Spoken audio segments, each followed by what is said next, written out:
तो चलिए, स्वागत है आप सभी का फिर से हमारे चैनल नर्सिंग गुरुजी पे।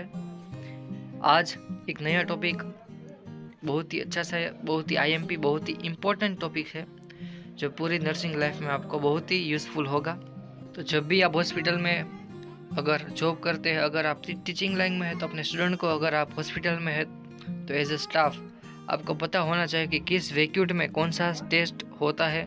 ठीक है, किस वैक्यूट में कौन सा टेस्ट होता है, कौन सी वैक्यूट किस समय आपको ब्लड कलेक्ट करना होता है। ठीक है, ए टू जेड इन्फॉर्मेशन आपको सभी वैक्यूट्स के बारे में पता होनी चाहिए।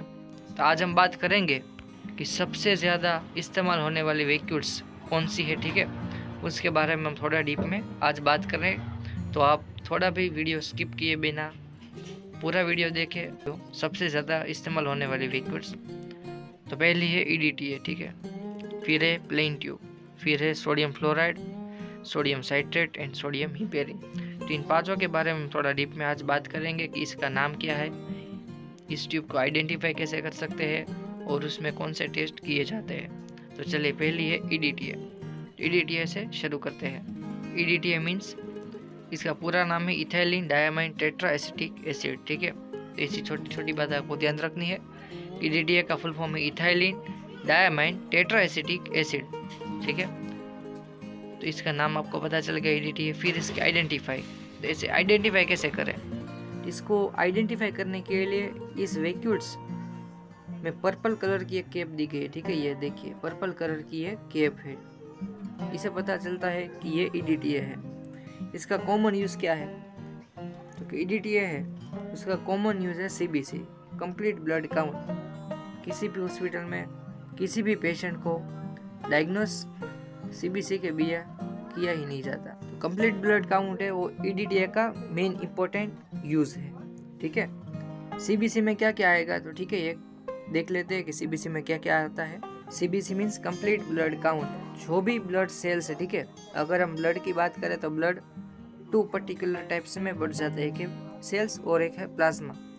तो जो भी सेल्स है, ठीक है, उसको डिटेक्ट करने के लिए EDTA का इस्तेमाल किया जाता है। तो क्या है CBC में, एक है HB हीमोग्लोबिन है, फिर है RBC red blood cell, WBC है। ठीक है, फिर है platelet, TLC, DLC, total leucocyte count, different leucocyte count. तो जो भी ल्यूकोसाइट है, ल्यूकोसाइट मीन्स WBC है। ठीक है, लेकिन WBC में जो भी अंदर आप डीप में जाते हो तो आपको पता होगा कि ये बेजोफिल, सियोसिनोफिल आता है, मोनोसाइट्स आता है, ठीक है, लिम्फोसाइट आता है। तो वो सब आता है टोटल ल्यूकोसाइट काउंट में। ठीक है, उसके बाद आता है डिफरेंट ल्यूकोसाइट काउंट। तो इसमें पर्टिकुलरली जो भी है, एक एक बेजोफिल उसका कितनी वैल्यू है, ठीक है, फिर बेजोफिल उसकी कितनी वैल्यू है, वो सब डिफरेंट ल्यूकोसाइट काउंट। फिर है मीन कॉर्पस्कुलर वॉल्यूम है। ठीक है, मीन कॉर्पस्कुलर हीमोग्लोबिन है, मीन कॉर्पस्कुलर हीमोग्लोबिन कॉन्सेंट्रेशन है। तो ये सब कुछ आपको ये EDTA में आपको पता चल जाएगा। ठीक है, CBC टेस्ट में। तो ये हो गई CBC के पैरामीटर्स की बात। ठीक है, CBC तो होता ही, लेकिन इसके अलावा भी कई सारे टेस्ट इसमें किए जाते हैं, वो देख लेते हैं क्या है। तो ethylene diamine tetra acetic acid, इसके अदर टेस्ट है AEC test, most important test है। ठीक है, हमने बात की थी डिफरेंट ल्यूकोसाइट काउंट की, इसमें सब आ जाता है, बेसोफिल, इओसिनोफिल, मोनोसाइट। ठीक है, तो AEC टेस्ट है उसमें पर्टिकुलरली हम इओसिनोफिल्स काउंट देखते हैं। ठीक है, एक्यूरेट फॉर्म ऑफ इओसिनोफिल्स इसमें हम डिटेक्ट कर सकते हैं। फिर आता है ब्लड ग्रुप। तो जो ब्लड ग्रुप है वो EDTA वैक्यूट में डिटेक्ट हो सकता है। ठीक है, अगर किसी को जब भी अपना ब्लड ग्रुप चेक करवाना हो कि हमें कौन सा ब्लड ग्रुप हमारा है, ठीक है, तो वो जब भी हॉस्पिटल में जाता है अथवा लेबोरेटरी में जाता है, ठीक है, तो तब उसका जो भी हेल्थ केयर पर्सनल होता है वो EDTA वैक्यूट में सैंपल लेता है। ठीक है, तो ये बात आपको ध्यान रखनी है कि जब भी ब्लड ग्रुप डिटेक्ट करना हो तो वो हम EDTA में करेंगे। फिर HbA1c टेस्ट, कई सारे क्लिनिक है, प्राइवेट क्लिनिक्स है। ठीक है, उसमें बहुत सारी ये एरर होती है।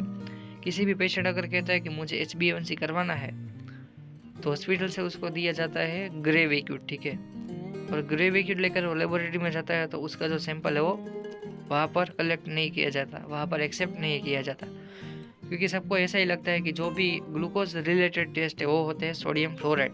ठीक है, ग्रे वैक्यूट में, लेकिन ऐसा नहीं है। एक HbA1c ऐसा टेस्ट है जो EDTA पर्पल कैप वाली जो ट्यूब है उसमें किया जाता है। इसका भी एक रीज़न है, क्योंकि EDTA है जो वो क्या टेस्ट करता है, तो कि ब्लड का जो सेल्स है, ठीक है, वो सेल्स के अंदर क्या रहता है, ठीक है, उसके काउंट कितना है, वो सब इसमें डिटेक्ट हो सकता है। तो जो भी HbA1c टेस्ट है वो भी इसे अकॉर्डिंग काम करता है। HbA1c क्या है, अगर हम थोड़े 1-2 मिनट मुझे दीजिए, मैं HbA1c के बारे में आपको थोड़ा बता देता हूँ, ठीक है। तो HbA1c टेस्ट से हम पिछले 3 महीने का जो ग्लूकोज है अपनी बॉडी में, ठीक है, वो हम डिटेक्ट कर सकते हैं। तो देख सकते हो कि ये है हमारा RBC, ठीक है, और RBC के बाहर होता है हीमोग्लोबिन। तो जब भी बॉडी में बहुत ज़्यादा ग्लूकोज बढ़ जाता है, ठीक है, ग्लूकोज को हम ऐसे ट्रायंगल में दिखा देते हैं, ठीक है, तो ये हमारा ग्लूकोज है, ठीक है। तो जब भी ये ग्लूकोज बढ़ जाता है तो वो कनेक्ट हो जाता है हमारे हीमोग्लोबिन से, ठीक है। हीमोग्लोबिन और RBC की लाइफ स्पान हम देखें तो वो है 120 डेज, ठीक है, 120 दिन की है। तो 120 दिन तक ये जो ग्लूकोज होता है वो हीमोग्लोबिन में रहता है। तो इसको कहता है ग्लाइकोसाइटेड हीमोग्लोबिन, ठीक है, ठीक है। जब भी ग्लूकोज हीमोग्लोबिन से अटैच होता है तो उसको कहते हैं ग्लाइकोसाइटेड हीमोग्लोबिन। तो 120 दिन तक ये जो ग्लूकोज है वो हीमोग्लोबिन में रहता है। तो हम पिछले 3 महीने की जो वैल्यू है ग्लूकोज की वो हम डिटेक्ट कर सकते हैं, ठीक है। इसलिए जो HbA1c है वो EDTA में किया जाता है, ठीक है। फिर है ESR, एरिथ्रोसाइट सेडिमेंटेशन रेट, ठीक है, ये सब टेस्ट इसमें किए जाते हैं। तो अब हम बढ़ते हैं हमारी अगली वैक्यूट्स की तरफ। तो जो भी रेड कलर की होगी, ठीक है, वैक्यूट्स, उसे कहते हैं हम प्लेन वाइल्स, ठीक है। जो भी रेड कलर की आप कैप्स यहाँ पर देख सकते हो, ठीक है, ये है रेड कलर की कैप, तो उसे हम कहेंगे प्लेन वाइल। इसका आइडेंटिटी है उसकी रेड कैप। इसका यूज़ क्या होगा, तो इसका कॉमन यूज़ है सीरोलॉजिकल टेस्ट।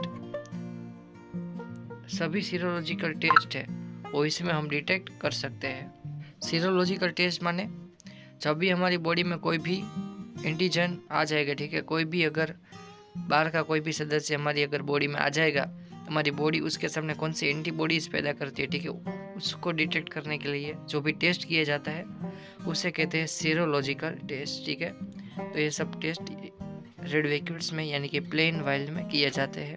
तो एक बार पर्टिकुलर कौन से टेस्ट किए जाते हैं ये देख लेते हैं। तो यहाँ पर कॉमन टेस्ट दिए गए हैं, ठीक है। LFT है लिवर फंक्शन टेस्ट, फिर है KFT को हम RFT भी कह सकते हैं, ठीक है, किडनी फंक्शन टेस्ट और रीनल फंक्शन टेस्ट। फिर है लिपिड प्रोफाइल। तो लिपिड प्रोफाइल में हम चार या 5 जो भी कंपोनेंट है लिपिड के, ठीक है, जो ट्राइग्लिसराइड है, फिर कोलेस्ट्रॉल लेवल है, ठीक है, ये सब हम यहाँ पर डिटेक्ट कर सकते हैं, ठीक है, लिपोप्रोटीन है वो सब। फिर है हमारा CRP, सी रिएक्टेड प्रोटीन है, ठीक है, वो हम यहाँ पर डिटेक्ट कर सकते हैं। फिर है विटामिन B12 है, vitamin D, iron profile, lipid profile, thyroid, ठीक है, विडाल टेस्ट है, विडाल टेस्ट टाइफाइड के लिए किया जाता है, ठीक है, डेंगू टेस्ट है, ये सब रेड में किया जाता है, ठीक है, रेड वैक्यूट यानी कि प्लेन वैक्यूट में किए जाते हैं। अब बारी है हमारी तीसरी वैक्यूट की, ठीक है, IMP वैक्यूट है, ये सोडियम फ्लोराइड, इसका नाम है सोडियम फ्लोराइड, ये आपको याद रखना है। इसका आइडेंटिटी है, ठीक है, अगर किसी वैक्यूट पे ग्रे कैप है तो उसे हम कहते हैं सोडियम फ्लोराइड, ठीक है। इसके 2 कंपोनेंट है, ये आपको याद रखना है कि एक ही ऐसी वैक्यूट है जिसमें 2 कंपोनेंट पाए जाते हैं और दोनों का फंक्शन अलग अलग है, ठीक है, दोनों का अलग अलग पर्टिकुलर फंक्शन है। एक है सोडियम फ्लोराइड कंपोनेंट और दूसरा है पोटेशियम ऑक्जेलेट। तो जो सोडियम फ्लोराइड है वो क्या काम करता है, वो है एंटी ग्लाइकोलाइटिक, यहाँ पर लिखा गया है ग्लाइकोलाइटिक। अगर हम 2 शब्दों को अलग अलग करें, ठीक है, तो वो हम क्या होगा, यहाँ पर हम देख सकते हैं कि पहला है एंटी, ठीक है, एंटी, और दूसरा हमारा शब्द है वो है ग्लाइकोलाइटिक, ठीक है। एंटी मीन्स तो कि उसकी ऑपोजिट, ग्लाइकोलाइटिक मीन्स ग्लूकोज को तोड़ना, तो एंटी मीन्स उसका ऑपोजिट। तो कि जो सोडियम फ्लोराइड है वो ग्लूकोज को ब्रेक डाउन नहीं होने देता है, ठीक है। जो भी इस वैक्यूट में हम जो भी ब्लड सैंपल कलेक्ट करेंगे, ठीक है, उसके अंदर जो भी ग्लूकोज होगा उसको ये सोडियम फ्लोराइड है वो कम नहीं होने देगा। जितना भी कंपोनेंट जितना बॉडी में था ग्लूकोज, ठीक है, उस ब्लड सैंपल में उतना ही ग्लूकोज इस वैक्यूट में ये सोडियम फ्लोराइड बरकरार रखेगा। ठीक है, तो ये इसका फंक्शन हो गया सोडियम फ्लोराइड का। दूसरा है पोटेशियम ऑक्जेलेट, तो ये क्या होगा, एंटीकोगुलेंट, तो इस ब्लड को वो जमने नहीं देगा। ठीक है, क्लोट नहीं होने देगा, तो ये हो गया पोटेशियम ऑक्जेलेंट। तो के जो भी ग्रे वैक्यूट है उसका यूज है ग्लूकोज टेस्ट। ठीक है, जितने भी ग्लूकोज टेस्ट है एक्सेप्ट HbA1c, HbA1c के अलावा जितने भी ग्लूकोज टेस्ट है वो सभी सब ग्रे वैक्यूट में किए जाते हैं। ठीक है, क्या है पर्टिकुलर देख लेते हैं। ठीक है, FBS यानी कि फास्टिंग ब्लड शुगर, फिर है RBC। ठीक है, रैंडम ब्लड, सॉरी यहाँ पर RBS होगा रैंडम ब्लड शुगर, फिर है PP2BS आ गया। ठीक है, या PPBS लेकिन PP2BS post prandial blood sugar.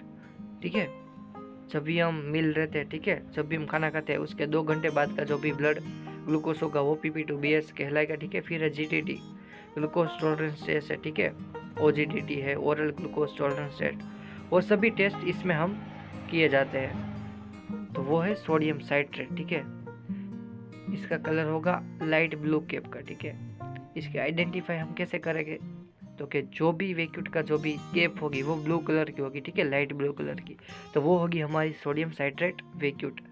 इसका कॉमन यूज़ क्या है, इसका कॉमन यूज़ है PT प्रोथ्रोम्बिन टाइम। ठीक है, जो भाई BT PT CT ये सब होगा। ठीक है, किसी पिन से अगर उसको हम प्रिक करेंगे तो उसके बाद उसका ब्लड कितने समय तक वहाँ से फ्लो हो रहा है, ठीक है, वो सब टाइम है वो हम इसमें डिटेक्ट कर सकते हैं। फिर उसका जो प्रोथ्रोम्बिन टाइम है वो भी इसमें डिटेक्ट कर सकते हैं।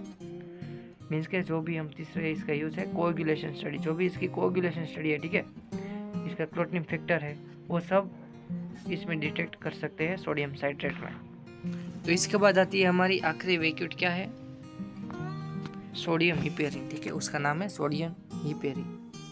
तो जो भी कंपोनेंट इस वैक्यूट के कंपोनेंट्स है, ठीक है, वैक्यूट के बेस में जो भी कंपोनेंट पाया जाता है उसे कहते हैं सोडियम हिपेरिन। इसकी आइडेंटिफाई कैसे होगा, तो कि जो भी वैक्यूट की कैप है वो ग्रीन कलर की होगी तो वो होगी हमारी हिपेरिन, सोडियम हिपेरिन वैक्यूट। ठीक है, उसका यूज़ क्या है, एमोनिया टेस्ट है, इंसुलिन टेस्ट है। ठीक है, जो भी क्रोमोसोमल स्टडी है, बोन मेरो स्टडी है, वो सभी स्टडी के लिए हम ब्लड सैंपल कलेक्ट करेंगे तो वो होगी हमारी वैक्यूट सोडियम हिपेरिन। ठीक है, ग्रीन कलर की होगी। तो चलिए आज हमने 5 वैक्यूट से अलग अलग, ठीक है, उसके बारे में बात की है। ठीक है, कौन सी 5, एक है EDT है, इथाइलिन डायमंड टेट्राएसिटिक एसिड, फिर है प्लेन ट्यूब। ठीक है, तीसरी सोडियम फ्लोराइड, सोडियम साइट्रेट और 5 में सोडियम हिपेरिन। तो ये पांचों के पांचों बहुत ही इंपॉर्टेंट है। ठीक है, सभी के नाम आपको याद रखने हैं, सभी की आइडेंटिटी याद रखनी है। ठीक है, कौन से वैक्यूट का नाम क्या है वो आपको याद रखना है, और कौन से वैक्यूट में कौन सा टेस्ट किया जाता है। ठीक है, तो ये सब बातें आपको याद रखनी है। पूरा का पूरा वीडियो बहुत ही अच्छा है। ठीक है, अगर आपको एक बार नहीं समझ में आए तो दूसरी बार वीडियो देखें, लेकिन ये सब आपको याद तो रखना ही पड़ेगा। ठीक है, तो बहुत ही अच्छी सी जानकारी इस वीडियो में आपने ली है। तो अपना इसके बाद मिलेंगे हम नए वीडियो के साथ। चलिए, थैंक यू। हमारे चैनल पर आपको नर्सिंग केयर प्लान है, हिस्ट्री फॉर्मेट है, फिजिकल एग्जामिनेशन का जो भी फॉर्मेट है वो सभी डीप में समझाया गया है, तो आप वो भी सब वीडियो देख सकते हैं। ठीक है, तो चलिए मिलते हैं नए वीडियो के साथ।